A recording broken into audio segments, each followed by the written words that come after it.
ஊடக நண்பர்களுக்கு வணக்கம். வேர்ல்ட் ஆர்கிடெக்சர் டே, அந்த தினத்தையொட்டி இன்று கோயம்புத்தூரில் Indian Institute of Architects Coimbatore centre ஏற்பாடு செய்திருக்கக்கூடிய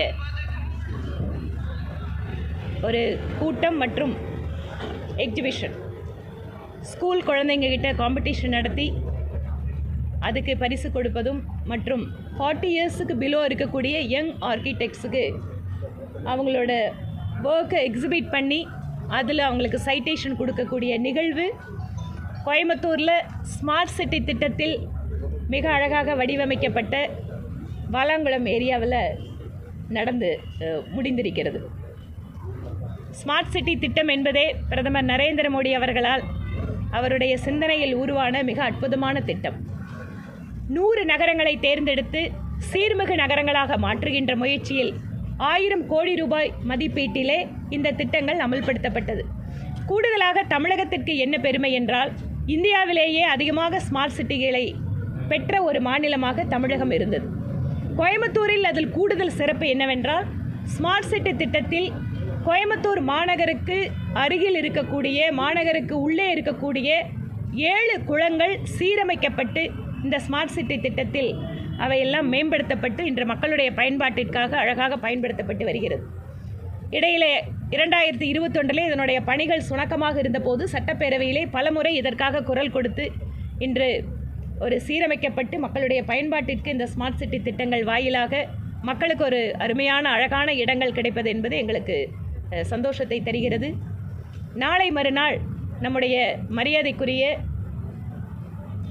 இந்திய துணை குடியரசுத் தலைவர் திரு CP ராதாகிருஷ்ணன் அவர்கள், அவர் பதவியேற்றதற்கு பின்பாக முதன்முறையாக தமிழகம் வருகிறார். அதுவும் அவருடைய சொந்த மாவட்டமான கோவைக்கு வருகை தருவது கூடுதல் மகிழ்ச்சி. அவருக்கான வரவேற்பு ஏற்பாடுகளை பாரதிய ஜனதா கட்சியும் செய்து கொண்டிருக்கிறது. அதே போல கோயம்புத்தூர் சிட்டிசன்ஸ் ஃபாரம் என்கின்ற கோவையில் இருக்கக்கூடிய பல்வேறு துறைகளை சார்ந்த, பிரிவுகளை சார்ந்த அனைத்து நபர்களையும் உள்ளடக்கிய மிகப்பெரிய வரவேற்பு நிகழ்ச்சியும் காலை 10 மணி அளவிலே கொடிசியாவில் நடக்க இருக்கிறது. இதற்கான ஏற்பாடுகள் நடந்து கொண்டிருக்கிறது. இவை இல்லாமல் டவுன்ஹாலில் இருக்கக்கூடிய மகாத்மா காந்தியடிகளுடைய சிலைக்கு மதியம் 2 மணிக்கு அவர் மாலை அணிவிக்கிறார். அதற்கு பின்பாக நம்முடைய கொங்கு மண்டலத்தினுடைய பழமை வாய்ந்த, சிறப்பு வாய்ந்த பேரூர் மடத்திலே தவத்திரு சாந்தலிங்க ராமசாமி அடிகளாருடைய 100ஆண்டு விழாவிலேயும் கலந்து கொள்கிறார். அது மாலை 3 மணிக்கு அந்த நிகழ்வில் பேரூர் மடத்தில் கலந்து கொள்கிறார். இதற்கான ஏற்பாடுகள் எல்லாம் விழா ஏற்பாட்டாளர்கள் சிறப்பாக செய்து கொண்டிருக்கிறார்கள். துணை குடியரசுத் தலைவர் வருகின்ற பொழுது இதுவரை தமிழகத்திற்கு கிடைக்காத பெருமை, அதுவும் கொங்கு மண்டலத்திற்கு கிடைக்காத ஒரு பெருமையை பாரத பிரதமர் நரேந்திர மோடி அவர்களும் பாரதிய ஜனதா கட்சியும் தேசிய ஜனநாயக கூட்டணியும் உருவாக்கி கொடுத்திருக்கிறார்கள். மீண்டும் ஒரு முறை அவர்களுக்கெல்லாம் இந்த கொங்கு மண்டலத்தினுடைய மக்கள் பிரதிநிதி என்கின்ற முறையிலே நன்றி செலுத்திக் கொள்கிறோம். ராஜ்யசபாவை நடத்துவதில் அவருடைய பாராளுமன்ற அனுபவமும், வெகு நீண்ட காலம் அரசியலில் பல்வேறு அரசியல் கட்சிகளோடு பணியாற்றிய அந்த அனுபவம் அந்த அவையை நடத்துவதில் அவர் திறம்பட பிரகாசிப்பார் என்பதில் எந்த மாற்று கருத்தும் இல்லை. அவரை வரவேற்பதற்கு நாங்கள் தயாராகி கொண்டிருக்கிறோம். பல்கலைக்கழக திருத்த சட்ட மசோதா கொண்டு வந்தாங்க. பல்வேறு எதிர்ப்புகளுக்கு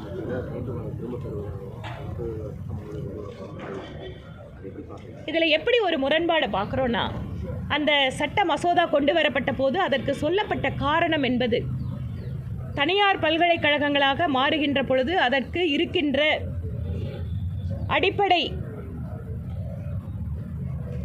அந்த தேவைகள் என்பது, ஒரு பல்கலைக்கழகமாக உருவாக்கும் போது நிலம் எவ்வளவு தேவைப்படும், அந்த நிலத்தினுடைய நிலப்பரப்பை குறைத்து அந்த சட்ட மசோதா அதாவது கொண்டு வந்தார்கள். தேசிய கல்விக் கொள்கையில் இவை எல்லாமே ஒரு பாட்டு தான். தனியார் பல்கலைக்கழகங்களும் சரி, மற்றும் மாணவர்கள் அதில் படிக்கின்ற பொழுது அவர்கள் இடைநிற்றலோ அல்லது வேண்டுகின்ற விரும்புகின்ற படிப்பை மாற்றி படிப்பதற்கோ என்று பல்வேறு நெகிழ்வுத்தன்மையோடு உருவாக்கப்பட்டது தான் தேசிய கல்விக் கொள்கை. ஆனால் ஒருபுறம் தேசிய கல்விக் கொள்கையை எதிர்க்கிறோம், இங்கு அமல்படுத்த விடமாட்டோம் என்கிறார்கள்.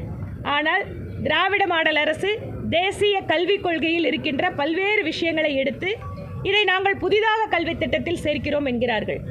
தமிழகம் கல்வியில் சிறந்த மாநிலம் என்று மாநாடு நடத்தி தங்களுக்கு தாங்களே பாராட்டு பட்டம் இதெல்லாம் சூட்டிக்கொள்கிறார்கள். ஆனால் பள்ளி, குறிப்பாக தமிழ் வழியில் படிக்கின்ற குழந்தைகளுக்கு இன்று பள்ளிக்கூடங்கள் மூடப்படுகிறது.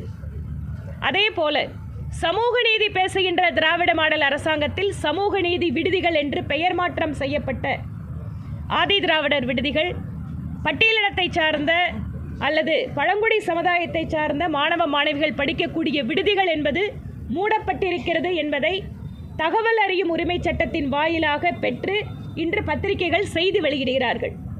சமூக நீதி மாடல் அரசு என்பது ஒரு புறம், சமூக நீதி மாடல்ல இருக்கக்கூடிய விடுதிகள்னு பேர் பலகை மட்டும் மாற்றிவிட்டு சமூக நல விடுதிகளை எல்லாம் இன்று மூடிக்கொண்டிருப்பது தான் இவர்களுடைய சாதனை.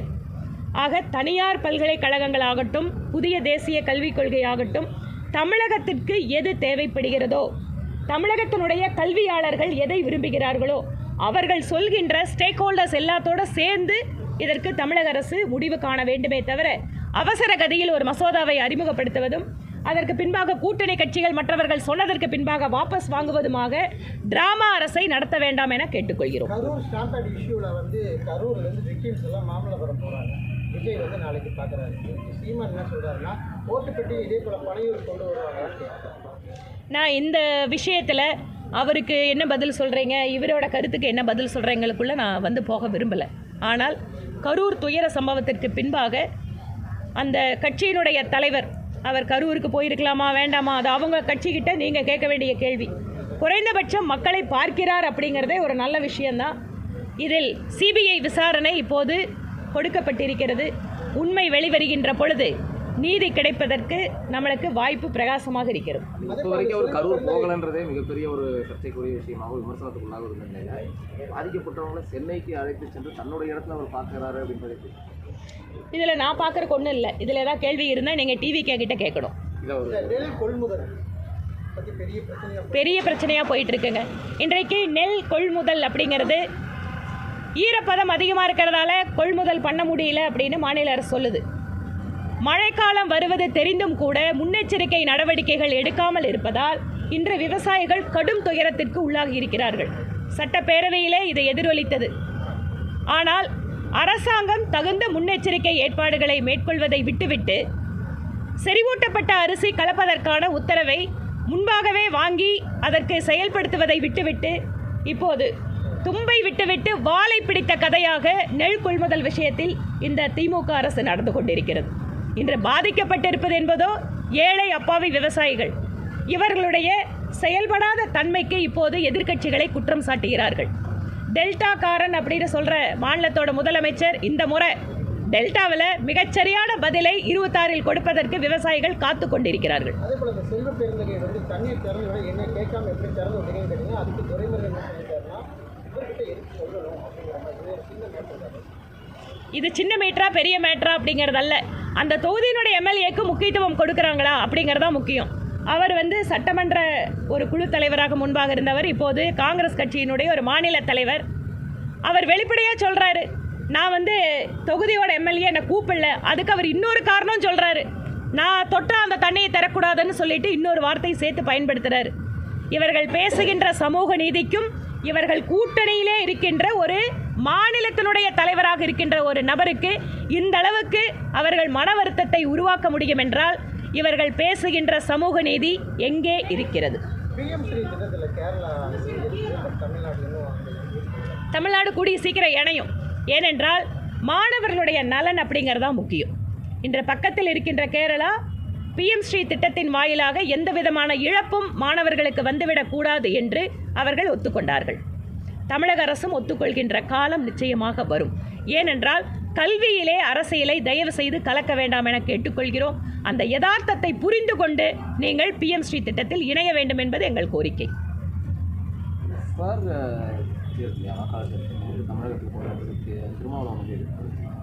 யாரெல்லாம் எதிர்ப்பு தெரிவிக்கிறாங்கன்னு பாருங்க.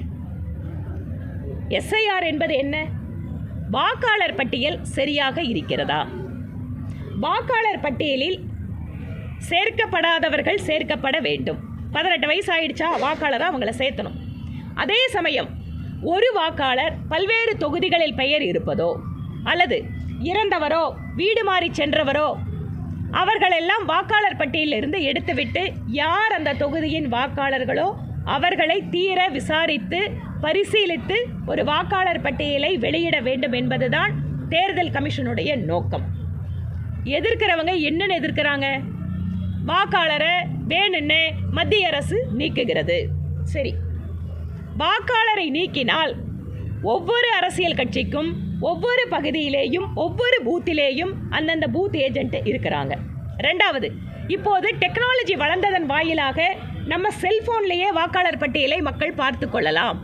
என் பேர் இருக்கா இல்லையான்னு இன்னைக்கு எங்கேயுமே வெளிப்படையாக அரசாங்க அலுவலகத்தில் இருக்குது, அவங்களோட வெப்சைட்டில் இருக்குது.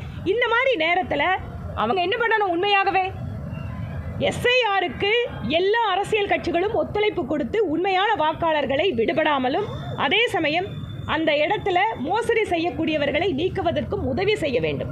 அதற்காக தான் அரசியல் கட்சிகளை அங்கீகரிக்கப்பட்ட முகவர்கள் எல்லாம் தேர்தல் கமிஷன் கூப்பிட்டு மீட்டிங் நடத்துது. தேர்தல் கட்சிங்கிறது ஒரு ஸ்டேக் ஹோல்டர், நல்லபடியாக டெமோக்ராட்டிக்காக டிரான்ஸ்பரண்ட்டாக ஒரு எலெக்ஷன் நடத்துறதில்ல.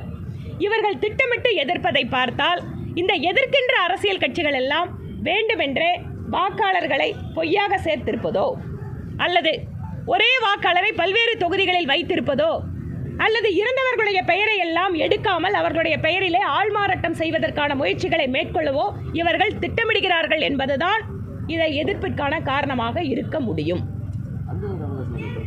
பல மசோதாக்கள் இதே போன்று கொண்டு வந்துட்டு வாபஸ் வாங்கியிருக்காங்க. இதே போல தமிழக அரசையும் மக்கள் வாபஸ் வாங்குறதுக்கான காலம் நெருங்கிட்டு. நிச்சயமாக அவரோட கருத்தோடு நான் உடன்படுகிறேன். இது முதல் முறை அல்ல. இதற்கு முன்பாக ஃபேக்ட்ரியில் வந்து விமன் ஒர்க்கர்ஸ்க்காக ஒரு பில்லை கொண்டு வந்து உடனே திருப்பி போட்டாங்க. இந்த மாதிரி ஒன்று அறிவிப்பாங்க, ஒன்று எதிர்ப்பு வந்ததுன்னா திருப்பி வாங்குவாங்க, இல்லைனா ஒரு நபர் கமிஷன் என்கொயரி போட்டுருவாங்க.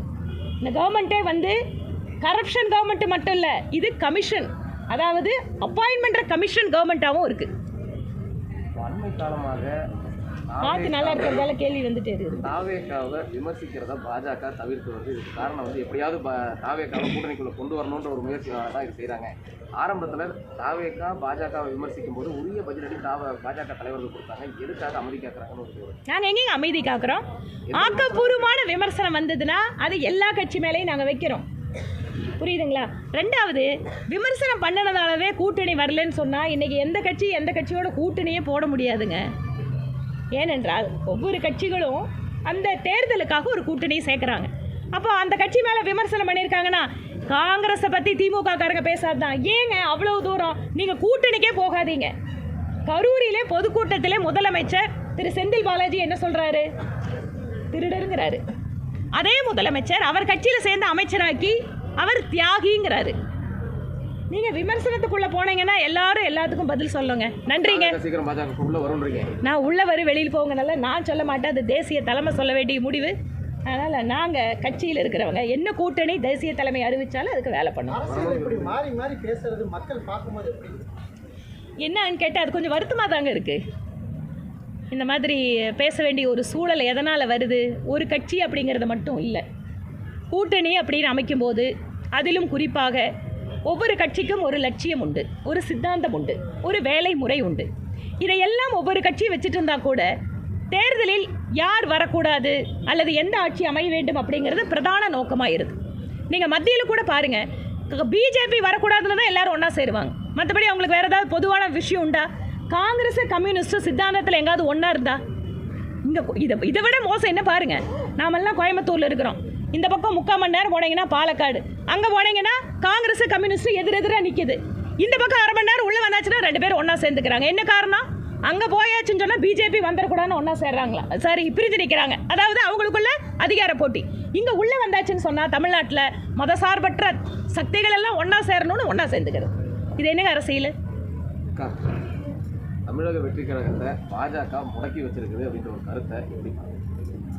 அபாண்டமான குற்றச்சாட்டாக இருக்குது. இந்த நாட்டில் எல்லா தேசிய கட்சிகளும் சரி, மாநில கட்சிகள் அவங்கவுங்க சுதந்திரமாக செயல்படலாங்க. அதுக்கு எல்லா விதமான வாய்ப்புகளும் இருக்குது. நம்ம நாட்டில் சுதந்திரமாக செயல்படுவதற்கு, ஒவ்வொரு இடத்துக்கு போகிறதுக்கு வர்றதுக்கு, கூட்டம் கூடுவதற்கு எல்லாமே சட்டம் இருக்குது. சட்டத்தின்படி தான் நடக்கணும். சில நேரங்களில் மாநில அரசு அவங்க கட்சி கூட்டத்துக்கு மட்டும் அனுமதி கொடுப்பாங்க, எங்களுக்கு கொடுக்க மாட்டாங்க. அவங்க மட்டும் பேனர் வச்சுக்குவாங்க, எங்களை பேனர் வைக்க விட மாட்டாங்க. இதெல்லாம் வந்து இந்த கஷ்டத்தோடு தான் கட்சி நடத்திட்டு இருக்கிறோம். கரூர் விஷயத்தை பொறுத்த வரைக்கும் அதுக்கப்புறம் விஜய்க்கு நல்ல ஒரு ப்ரொமோஷன் வேர்ல்டு வைட் ஆயிடுச்சு. எனக்கு தெரியலைங்க, நீங்கள் சொல்கிறீங்க, சரி ஓகே, உங்கள் ஸ்டேட்மெண்ட்டை நான் கேட்டுக்கிறேன். என்னன்னா அயல்நாட்டு தூதர்கள் எல்லாம் வந்து விஜயை சந்திக்கிறதுக்கு மத்திய உள்துறை அமைச்சர்கிட்ட அனுமதி கேட்டதா ஒரு கடந்த சில நாட்கள் எனக்கு அதை பற்றி எதுவும் தெரியாதுங்க. உள்துறை அமைச்சர்கிட்ட யார் கேட்டிருக்காங்கன்னு தெரியாது, இல்லை இவரை பார்க்குற கேட்டிருக்காங்களான்னா எனக்கு தெரியாது. நான் உள்துறை அமைச்சகத்தில் இல்லை. ஆனால் தாவேகாவுக்கும் பாஜகவுக்கும் எந்த சம்மந்தமும் இல்லை. நீங்கள் தான் மீடியாவில் எழுதுறதை நாங்களும் பார்த்துக்குறோம், அதுக்கு மேலே எனக்கு ஒன்றும் தெரியாது. நன்றிங்க. நன்றி.